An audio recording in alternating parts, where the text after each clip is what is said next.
Las campanas de las iglesias empezaron a repicar, a cornetear los automóviles. Eran las 12 del mediodía del martes 21 de enero de 1958. Era la huelga general contra el gobierno presidido por el general de división Marcos Pérez Jiménez.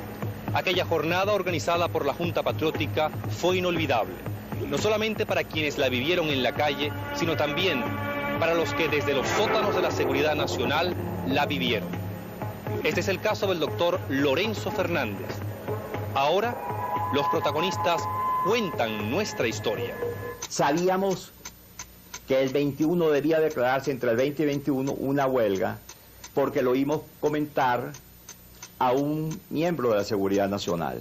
Y también oímos el comentario a ese agente que denominaban el Gallo, que se iba a iniciar con un toque de corneta a las 12 del día y que había que estar alerta y atento.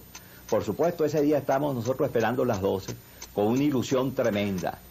Las 12 y no vimos nada. Las 12:05, nada. A las 12:07 oímos un tímido toque de corneta. A poco fue contestado por aquí, por allá, y ya a las 12:10 oímos aquel corneteo y dijimos, estamos en víspera de otra gran jornada, la huelga general que precedió al 23 de enero.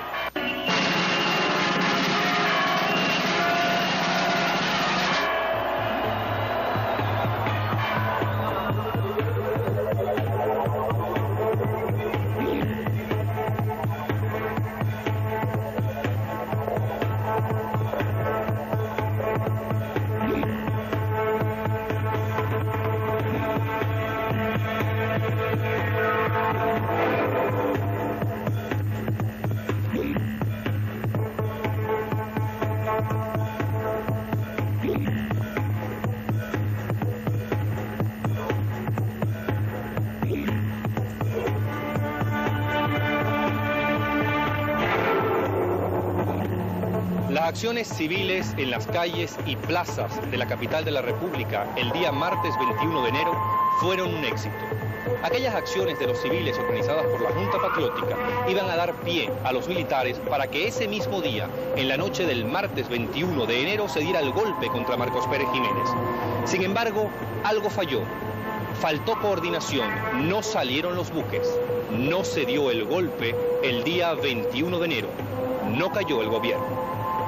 En la reunión del 20, en el departamento de Andrés de la Rosa, quedamos cada uno con su misión, y la misión de la Guardia Nacional fue de volar, de sacar los pilotos que estaban en la cárcel Modelo, llevarlos a La Guaira y volar los aviones que estaban disponibles. Justamente, al volar el primer avión sobre Caracas, era la hora cero para que todo el mundo se alzara, ¿no? Ya recordarán pues que cuando voló el primer avión, el 1 de enero, a las 6 de la mañana, fue la consigna para que las guarniciones supieran que ya había comenzado el movimiento. Eso quisimos nosotros hacer también. Pero a las 12 de la noche no voló ningún avión y entonces el movimiento fracasó el día 22. Lo cierto es que el golpe militar había fallado. La coordinación militar no había resultado como lo habíamos previsto. Entonces, no me quedó otro recurso que abandonar la residencia de Raúl Castro, donde yo estaba con Blas Lamberti, Yéspica y Castro. Me trasladé entonces a Valle Abajo, donde estaba la Cámara Venezolana de Farmacia. El secretario en ese entonces, el señor Borras, quien posteriormente fue incluso gobernador de Nueva Esparta, me prestó una máquina y me puse yo a matar el tiempo mientras hacía llamadas permanentes a mi casa. Empecé entonces a inventar, a copiar una serie de comunicados que teóricamente irían a ser anunciados a la nación, diciendo en aquellos comunicados por cuentagotas que se había gestado un golpe, que las fuerzas navales habían salido de Puerto Cabello. Posteriormente otro comunicado donde anunciábamos que la escuela de aviación se había incorporado al golpe. Después otro comunicado donde la escuela militar también reforzaba el mismo movimiento, y la policía, etcétera, etcétera, todas las fuerzas militares. Cuando esto sucede, yo le decía a los militares, le había dicho a los militares que la situación nuestra era muy grave, que los civiles habíamos cumplido nuestra cuota de responsabilidad, que la huelga del 21 había sido preparada perfectamente. Estas llamadas que yo hacía con los civiles los tenía ellos confundidos con el desastre del fracaso anterior, hasta que por fin logro hablar con José Luis Fernández telefónicamente y le hago ver a José Luis la gravedad del asunto, pues si fallaban los militares, el fracaso del golpe era total. Efectivamente, el apoyo civil se había logrado. Faltaba desarrollar el plan y la acción militar. Sin embargo, el día 22 en la mañana, el desconcierto y la angustia se palpaba y se reflejaba en cada uno de los oficiales que estaban comprometidos. Aquel amanecer fue negro, porque no sabíamos qué era lo que había pasado. Yo inmediatamente, en horas de la mañana, en contacto con el doctor Oscar Centeno, con el capitán Azzopardo, y todo aquello era, en los primeros minutos de la mañana, imposible. Sin embargo, logro contacto con el doctor Oscar Centeno, y él inmediatamente se traslada a la casa del capitán Azzopardo, tratando de que se comunicara y nos comunicara qué era lo que había pasado. Me pedía entonces que me trasladara a la casa del capitán de navío José Vicente Azzopardo. Le pedí telefónicamente al doctor Raúl Castro Barrueta que me acompañara a casa de Azzopardo. Así lo hicimos. Esa misma mañana me traslado a la farmacia Gran Avenida, hablo con García Ponce y Héctor Rodríguez Bauza y les digo que no es que ha fallado el plan, sino que está pospuesto para horas de la tarde, que continúen estimulando la huelga e inmediatamente me traslado a Maracay para hacerle ver también a los oficiales, capitán Rodrigo Pérez Pérez y el capitán César Guerrero, que había sido pospuesto para esa noche el plan operativo a llevarse a cabo contra el general Pérez y que por lo tanto lanzaran todos los operativos que ellos iban a llevar a cabo en Maracay. Cuando entro a la casa de Azzopardo, me encuentro que estaba acostado en una cama dura, una tabla, porque tenía un problema intervertebral. En ese momento, cuando entré a la habitación de Azzopardo me preguntó: ¿qué pasó? Le digo, bueno, ¿qué pasó? Es lo que yo te estoy preguntando. ¿Por qué no voló el avión que iba a dar el inicio del movimiento, ¿no? Ninguno de los dos sabíamos que eso, que era lo que había sucedido, ¿no? Sí, nadie sabía qué había pasado. En ese momento invitamos nosotros a entrar al doctor Raúl Castro, que me había acompañado y me estaba esperando en el carro en la parte afuera de la casa de Azzopardo. Se incorporó también a la reunión Carlos Hernández y Ramón Aular, con la misma pregunta. Y asimismo vimos entrar entonces en forma desesperada a Costa Bello y a Brito Martínez, quienes venían de la escuela militar, haciéndose también la misma pregunta de qué había pasado. Brito y yo fuimos por instrucciones de José Luis Fernández desde la Academia Militar, donde ambos éramos oficiales de planta. Allí, ya lo han dicho los demás, se recibió el informe de la Junta Patriótica. Las conclusiones eran que la huelga del día anterior había sido exitosa, pero que no podía mantenerse por más tiempo, que eso significaba un desgaste de la fuerza popular que no era deseable. De esta manera hubo la información del campo militar y se llegó a la conclusión de que el movimiento ya estaba develado, por lo tanto había que actuar. Lo que se esperaba era la acción militar. Allí acordamos que en un nuevo contacto a través del doctor Centeno Lucinchi se establecería la hora exacta para el alzamiento. Faltaba fijar la hora cero, es decir, la hora del golpe, la cual sería fijada una vez que yo me trasladara a la escuela militar con el objeto de averiguar el nombre del oficial que en representación de las Fuerzas Armadas de Cooperación había asistido a la reunión del día 20 en el edificio Atlántida. Yo me encontraría en la escuela Martínez y con Acosta Bello a objeto de obtener esa información. El único inconveniente que había era la flota en Puerto Cabello, que no teníamos comunicación telefónica con ellos. Y para eso llamé a Ramón Aular para que se trasladara a Puerto Cabello y hablara con el capitán Herrera, que a las 8 de la noche los barcos tenían que iniciar el movimiento allá en Puerto Cabello.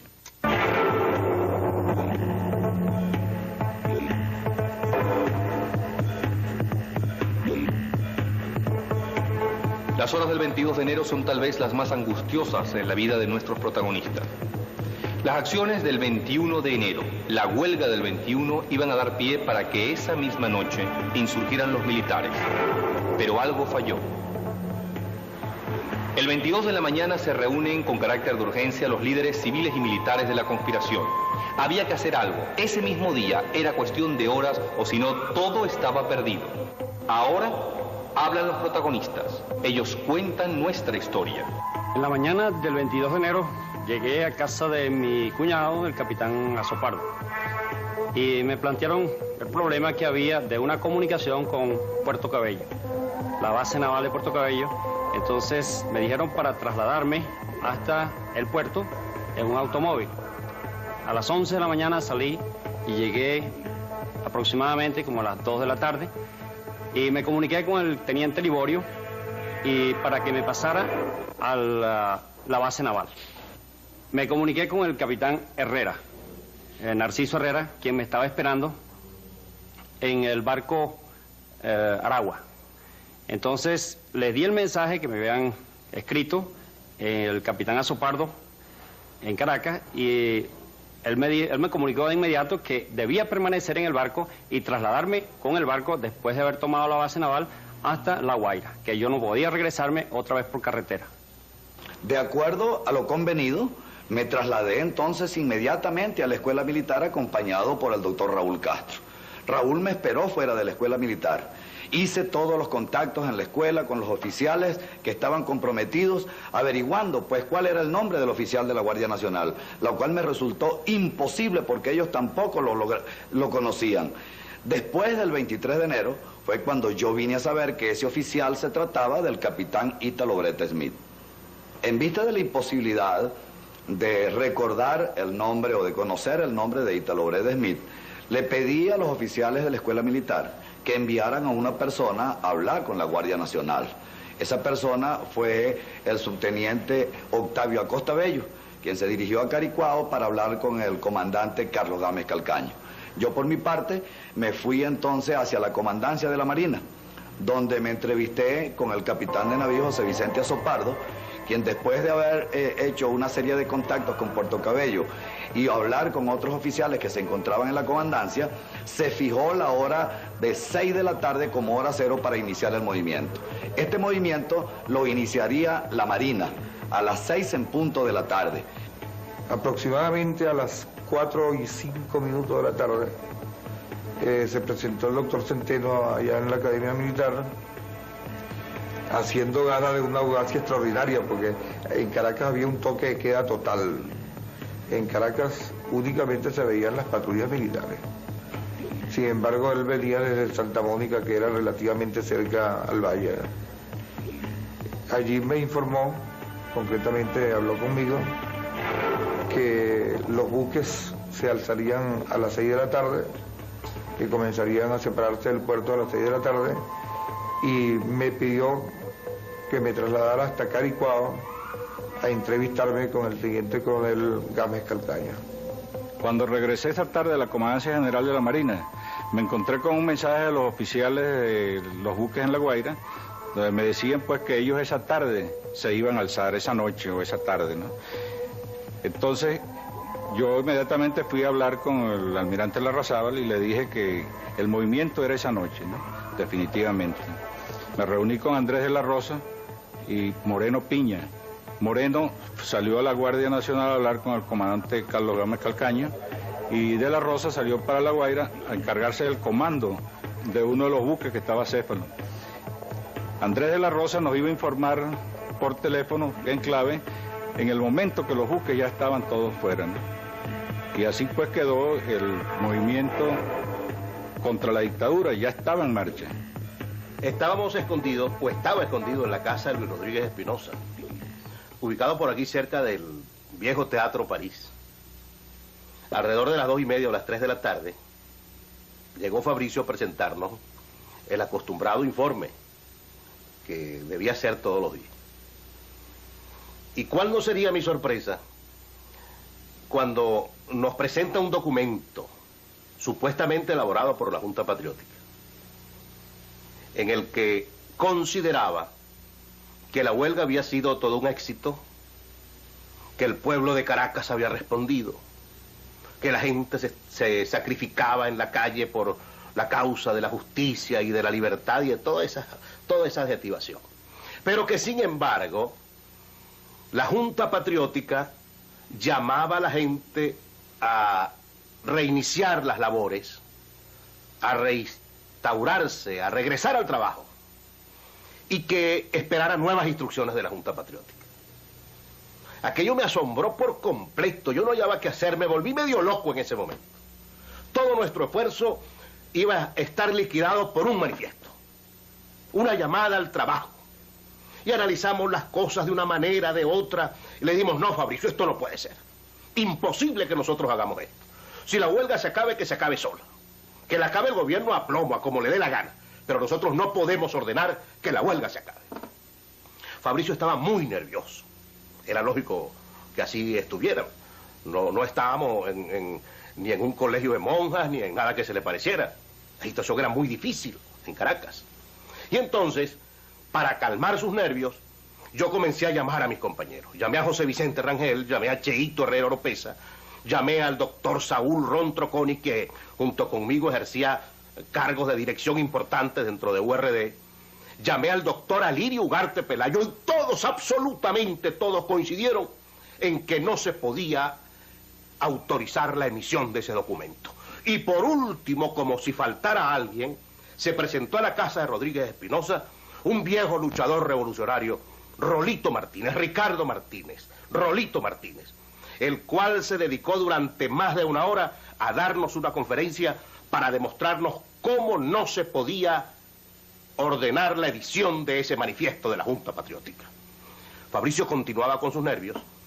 Entonces doña Antonieta de Rodríguez Espinosa gentilmente lo invitó a que se tomara un té, un café, un tilo, una cosa de eso, para calmar los nervios, supuestamente. Y cuando Fabricio se tomó eso, como a los 10 minutos se quedó dormido. Me comentó la señora Rodríguez Espinosa, doña Antonieta, a quien quiero entrañable y profundamente, me dijo que le había puesto una pastilla de un somnífero llamado Adalina.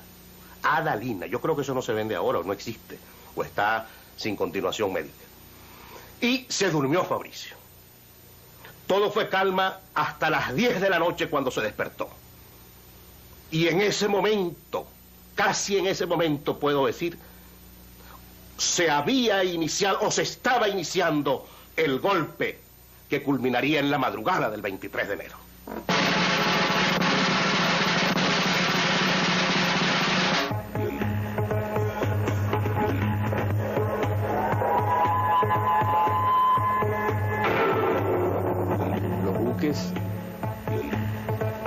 Los buques de la Armada que estaban comprometidos para ese movimiento revolucionario, por estas circunstancias ajenas a nuestra voluntad, tienen que posponer su marcha el día 21 de enero a las 9 de la noche, como comenzaba toda la operación. Y esto tener que posponer una operación como esa, de ese calibre, por un día más, fue motivo de muchas reflexiones por todos nosotros. En verdad que la operación se pospuso 24 horas en aras de que faltó un engranaje en un momento preciso y nosotros queríamos que esa operación tuviera éxito. Y faltando eso, parecía como que si algo se nos iba de las manos.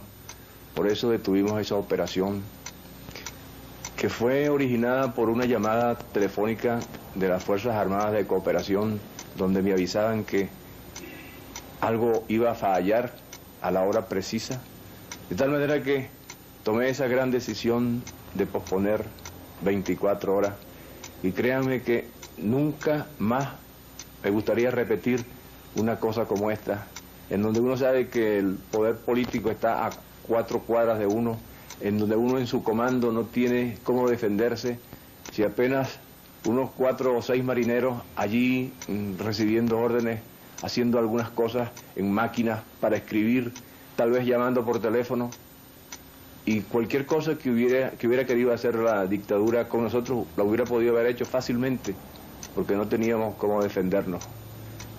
De todas estas circunstancias me quedó a mí una lección muy grande. Cuando tú quieras hacer algo y ese algo te quede perfecto, a pesar de que te mueras esperando, tienes que esperar, porque el éxito de una operación como esa valía todo eso, todos esos sacrificios. Yo perdí como 10 kilos y así como a mí me pasó, estoy seguro que le pasó a muchos de los oficiales que allí soportábamos esa tragedia. Pero cuando llegó la hora precisa, asumimos toda nuestra vocación venezolana y pusimos en marcha la gran maquinaria. Así que con 24 horas de retraso del plan inicial, o sea, el 22 de enero a las 6 de la tarde, zarpan los buques del puerto de La Guaira. Sin ninguna orden especial, ya nosotros habíamos hecho nuestras operaciones y estábamos sordos y mudos a todo. De ahí en adelante lo que ocurriría sería para bien o para mal de Venezuela, pero así iba a ser.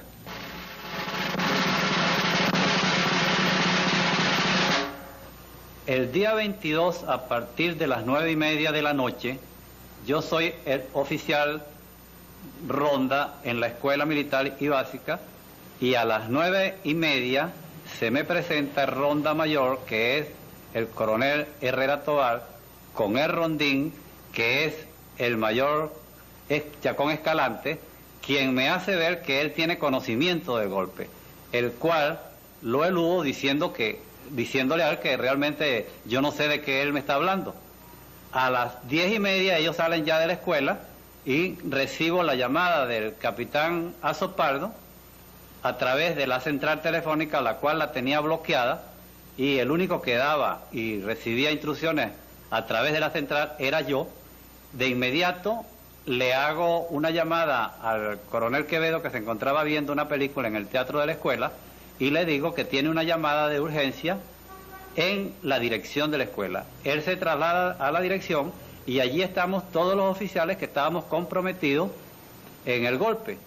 Y le digo al capitán Felipe Párraga que él le haga del conocimiento al general Quevedo de lo que está aconteciendo, porque realmente el general Quevedo se había ganado nuestra confianza y nuestro respeto para hacerlo en el último momento del conocimiento de aquello. Allí se produjo el verdadero pronunciamiento de la escuela. El entonces capitán Párraga Núñez, por cierto, ayudante del coronel Pedro José Quevedo, tomó la palabra y le manifestó la insurgencia de la oficialidad de la escuela en contra del régimen. El coronel Pedro José Quevedo recibió este pronunciamiento no con mucha calma, independientemente de que él ya conocía de estas cosas. Se comunicó inmediatamente con el general Pérez y le enteró de lo que estaba sucediendo en su despacho. Recuerdo perfectamente porque el coronel Quevedo tuvo la bondad de poner el altavoz para oír la respuesta de Pérez Jiménez, que ofreció que correrían ríos de sangre. Serían aproximadamente las 6 de la tarde cuando los buques comenzaron a movilizarse en La Guaira. Cada cuarto de hora iban saliendo cada buque, ¿no? Y aproximadamente a las 8 de la noche ya todos los buques estaban fuera, ¿no? En ese momento recibimos la llamada de Andrés de la Rosa, donde nos dijo pues que ya los buques estaban fuera, y yo llamé inmediatamente a José Luis Fernández de la Escuela Militar para avisarle pues que ya nosotros estábamos listos. Yo mandé al capitán Moreno a hablar con el coronel Gámez Calcaño y él me llamó por teléfono, ¿no? Entonces él me dijo que cómo estaba el asunto. Le dije, bueno, ya todo el movimiento está andando, ¿no? El capitán Azopardo me llama en clave, con la clave Camacaro, y me comunica que ya la marina está alzada que proceda con el plan en la escuela. En ese momento ponemos nuestro plan operativo en la escuela, más que todo mitad psicológico y mitad efectivo propiamente dicho, porque no teníamos sino proyectiles para disparar 3 minutos y se acababa nuestra dotación. Pérez Jiménez llamó a Larrazábal a la Comandancia General de la Marina, donde una llamada por teléfono, donde él pregunta que por qué razón los buques están echando humo por la chimenea en el puerto. Lógicamente, le respondo que están echando humo los buques porque están desarmados. Él ha ordenado que se desarmen los buques porque no le tenía confianza a la Marina. Y entonces nosotros veíamos que teniendo las máquinas en movimiento, pudiéndolas mover en cualquier momento, ya teníamos protección como buques de guerra. Esa fue nuestra respuesta a esa pregunta de Pérez Jiménez. Y tal vez, pensando en que se produciría en otros días, me dijo, en otra oportunidad me dice antes cuando vayan a encender los buques. Más tarde, nosotros cogimos la llamada de Pérez Jiménez a la base naval, donde habló con Vale Guillén y le preguntó que cómo estaban las cosas ahí. Vale le dijo que todo estaba en poder de los insurgentes, ¿no? Él volvió a llamar a Larrazábal, a la Comandancia General de la Marina, y le dijo que la base naval estaba sublevada, que con quién estaba él. ¿Con quién está usted? Yo estoy con la Marina, digo. Y como estoy con la Marina, pues necesariamente él tenía que comprender que estábamos alzados. En la medianoche de ese mismo día me volvió a llamar y su propósito fue el de que yo asistiera a una reunión en el Ministerio de la Defensa, cosa que no hicimos porque vimos allí como una especie de trampa jaula donde él quería pues apresarme para matar en ese momento cualquier iniciativa de algo grande que se pudiera producir en Venezuela. De tal manera que yo le contesté en ese momento, yo no puedo ir al Ministerio de la Defensa, yo voy a la escuela militar donde está el centro de operaciones de la revolución.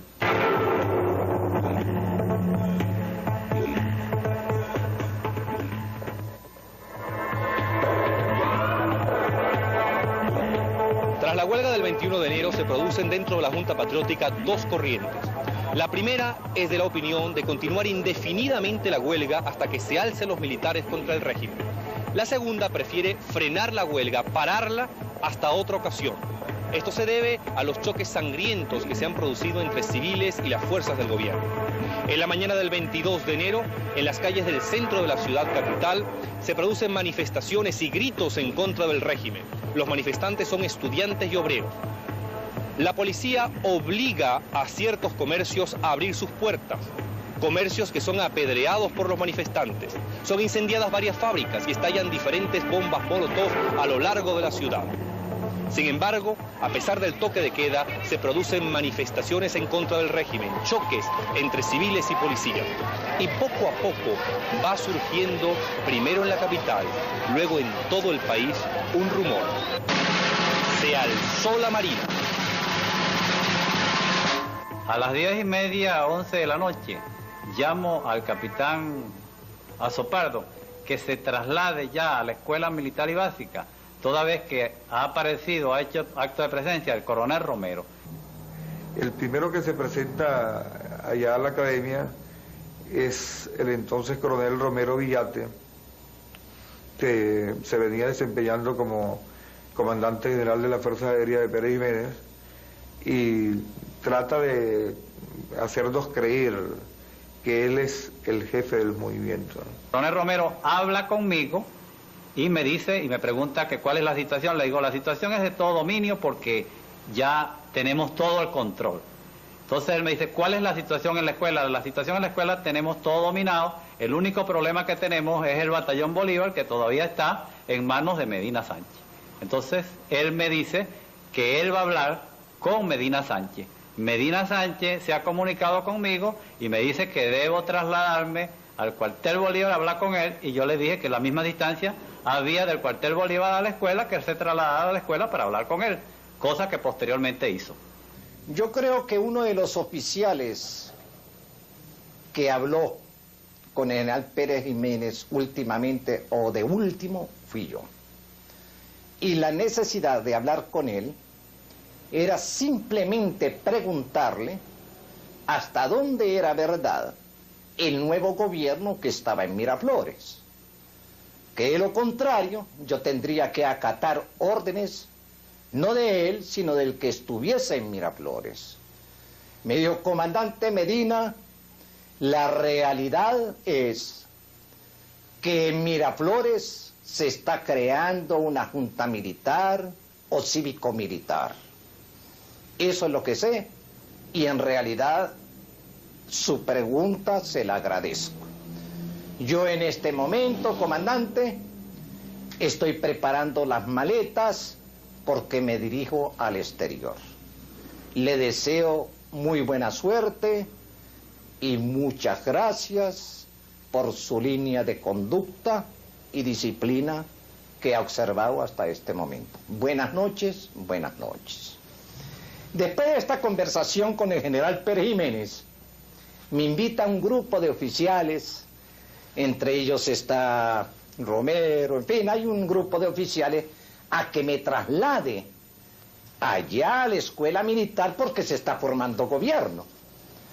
Efectivamente, el tipo de invitación, un poco sospechosa para esos momentos, estamos en la noche, ya por a las 11:30, 12 de la noche, poco sospechoso.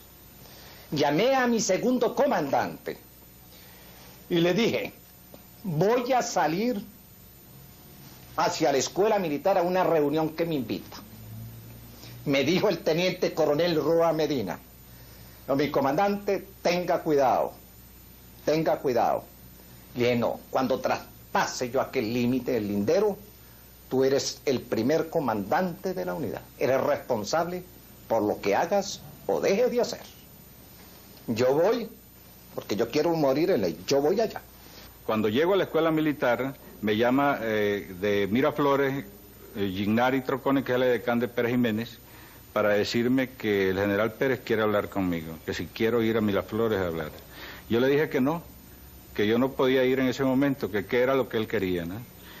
Él se retira y al minuto vuelve otra vez y me dice, el general Pérez lo que quiere hablar contigo es lo siguiente, ¿no? Que le den chance para él irse y sacar a su familia sin que haya ningún conocimiento en el pueblo, que si tú te comprometes a eso. Entonces le dije que sí, era preferible pues que él se fuera sin derramar más sangre y se nos hacía más fácil a todos, ¿no?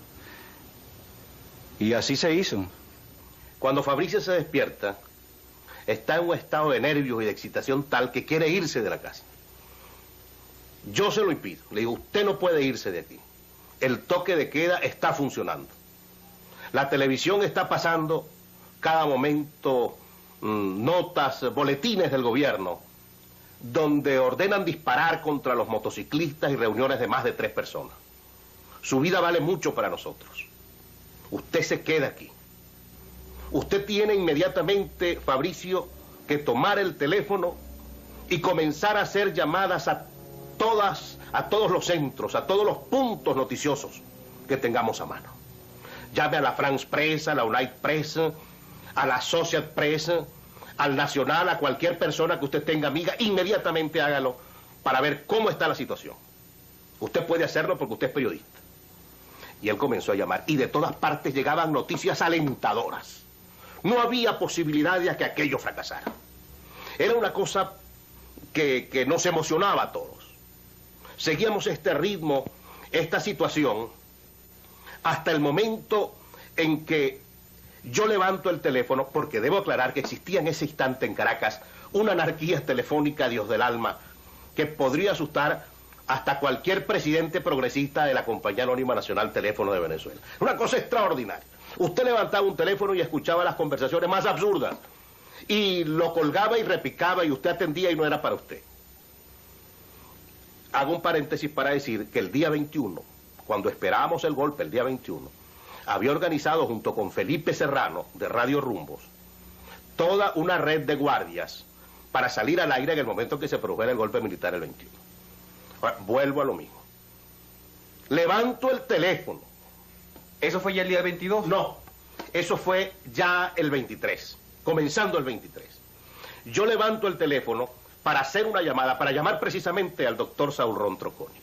¿Y cuándo sería mi sorpresa? Que me encuentro en la línea telefónica con una conversación, con la solicitud que hace un señor de apellido Cherubini, de Juan Francisco Rodríguez, de Marcos o de José Luis Zarzalejo y de otra persona que yo no recuerdo. Inmediatamente yo asocio Cherubini. ¿De dónde está llamando? De la escuela militar. ¿A quién llama? A personas de la radio. ¿Qué soy yo, elemento de la radio? ¿Qué pasa en la escuela militar? Un movimiento de acuerdo con todos los elementos que tenemos en la mano que nos ha suministrado Fabricio. ¿Qué puede ser esto? Juan Francisco Rodríguez yo lo conozco como un elemento íntimamente vinculado al movimiento popular y democrático. Lo mismo Marcos Zarzalejo. No puedo pensar sino que se trata del movimiento que toda la noche se ha venido anunciando. Y le digo a Cherubini, ¿quién es su jefe? Me dice, el teniente José Luis Fernández. Dígale al teniente José Luis Fernández que aquí habla Amílcar Gómez y que tiene en sus manos todos los elementos técnicos y humanos para salir al aire inmediatamente y que además tiene a su lado al presidente de la Junta Patriótica.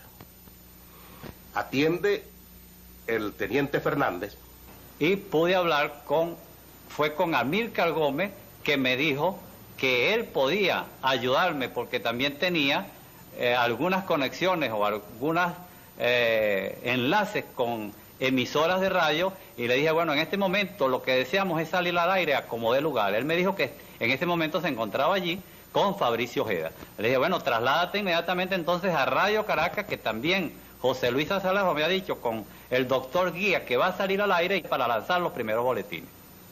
Nos dimos la contraseña. Yo debo confesar que tenía mucho miedo. Y nos montamos en las patrullas y fuimos hasta donde me cupo la honra, el honor y la satisfacción de venezolano de ser el primer civil que a través de los micrófonos me dirigía a Venezuela el 23 de enero para anunciar la caída de Pérez Jiménez y la satisfacción de que fuera escuchado en Santiago de Chile, en México y en otros lugares, y en Costa Rica, donde existían exilados venezolanos, y mi voz le llevó la tranquilidad y la seguridad de que el dictador había caído, y la garantía de que muy pronto estarían en sus casas. Un hecho de mucha significación, a mi juicio, fue la actitud del comandante del batallón Bolívar, el coronel Simón Adolfo Medina Sánchez. Se presentó acompañado de una escolta de 6 u 8 oficiales, se enteró personalmente de la magnitud del movimiento y pienso que tuvo una actitud muy valiente.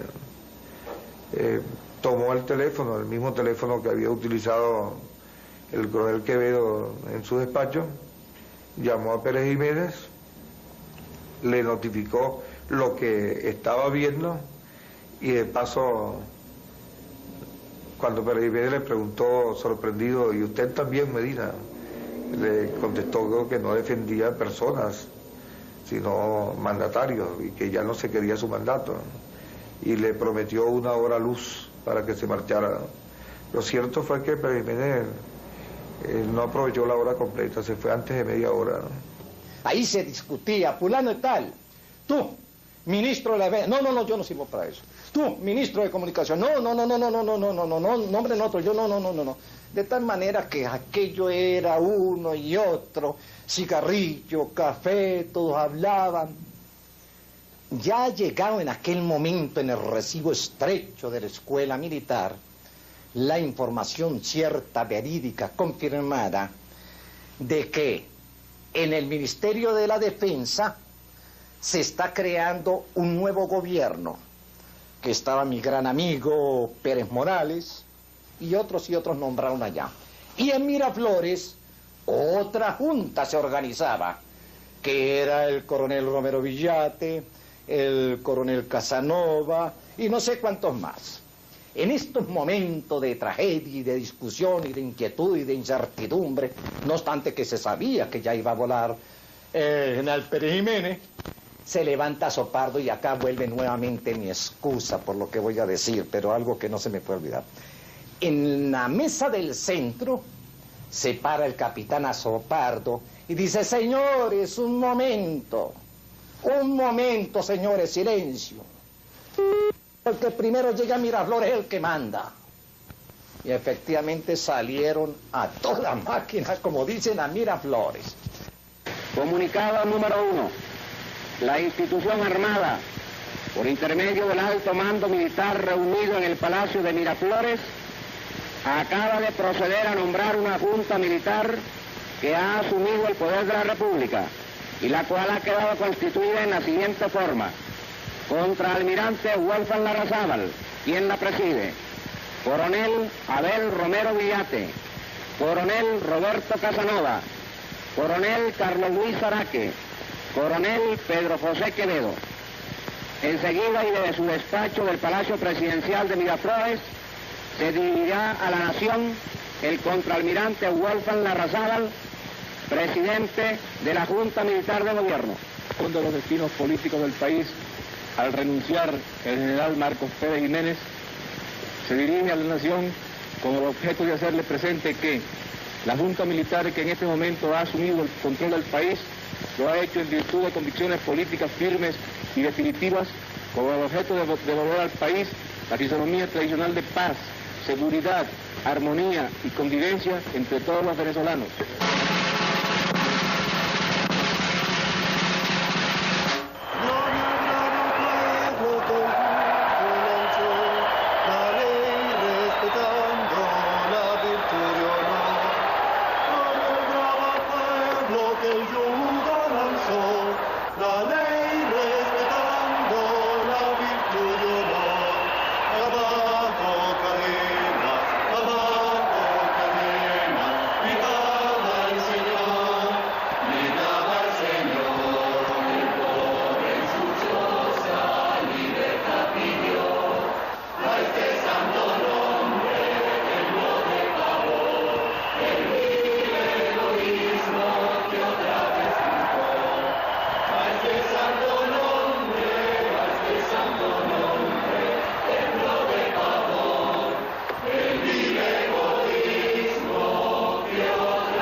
Los venezolanos de hoy, de esta generación, nos enfrentamos ante uno de los retos más trascendentales y más difíciles y más complejos que ha tenido que enfrentar nuestro país desde hace muchísimo tiempo.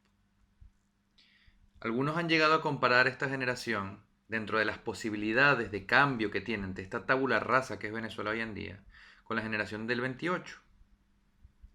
No solamente por esa misma posibilidad de cambiar las cosas, sino porque es verdaderamente una generación de gente muy preparada, de gente muy calificada, de gente con una capacidad y una mentalidad para participar activamente como ciudadano y no como mero habitante de un país que no se veía desde esa época.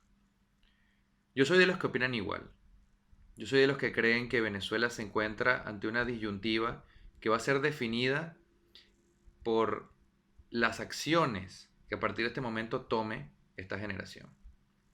Y esas son acciones obligatorias, porque lo que ocurre ante nosotros es un deber histórico. Esa es la gran dificultad, aceptar que es un deber histórico. Los venezolanos, más jóvenes sobre todo, tienen ante sí un panorama que es complejo, que es difícil, sobre todo de aceptar, pero que representa el origen de una vocación y de un llamado al que nosotros tenemos que responder. En una ocasión anterior, en un video anterior, yo les comenté del papel de los historiadores, el papel fundamental que deben cumplir los historiadores hoy en día para trabajar y tratar y documentar la verdad de la mejor manera, sin caer en panfletarismo, sin caer en medias verdades, sin caer en maniqueísmos. Pero ahora yo creo que es momento de reflexionar sobre el papel que tiene que cumplir la sociedad en su conjunto, el papel que tiene que cumplir esta generación como parte de una sociedad civil, como parte de un grupo humano que tiene en sus manos la posibilidad de transformar para siempre a Venezuela.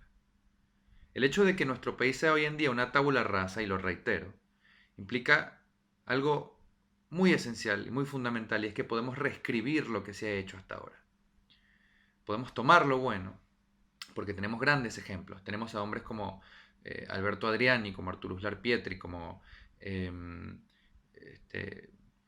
mismo Augusto Mijares, Diógenes Escalante, pero también mirando hacia adelante podemos tomar las decisiones, crear las transformaciones, llevar adelante los cambios y las modificaciones que no se llevaron adelante en su momento. Esa es la gran tarea de nuestra generación. Es una tarea que implica tomar en nuestras manos el destino de Venezuela, que implica cambiar esa mentalidad de complacencia, esa mentalidad que espera un líder mesiánico, esa mentalidad clientelista, cómoda, de creer que el flujo de la historia es una cosa que sucede por génesis espontánea, que sucede de manera fortuita y ya, que está predestinada. Pero no, somos los hombres y las mujeres de esta generación los que estamos en la obligación de realizar los cambios necesarios para torcer el rumbo de Venezuela o para enrumbar a Venezuela definitivamente hacia el camino que le corresponde. Y las decisiones están allí. Las acciones están allí para que las llevemos a cabo. Son muchas las cosas que podemos hacer. Es mucho lo que podemos dialogar y lo que podemos transigir y lo que podemos debatir, pero es mucho más importante lo que podemos hacer por Venezuela. Esa es la gran tarea, la más importante de todas. Después de eso quedan las decisiones. Después de eso viene el debate. Y ese era básicamente el mensaje, o ese es básicamente el mensaje que quería dejarles el día de hoy, porque me parece un mensaje fundamental. Este es un país que ha dejado un legado importantísimo de hombres y de mujeres que han sabido tomar en sus manos su propio destino y con ello han arrastrado al país entero hacia gestas más grandes, hacia grandes transformaciones. En ocasiones han resultado para bien, en otras ocasiones no tanto, en otras ocasiones han resultado para mal, pero han sido conductores, han sido élite conductora.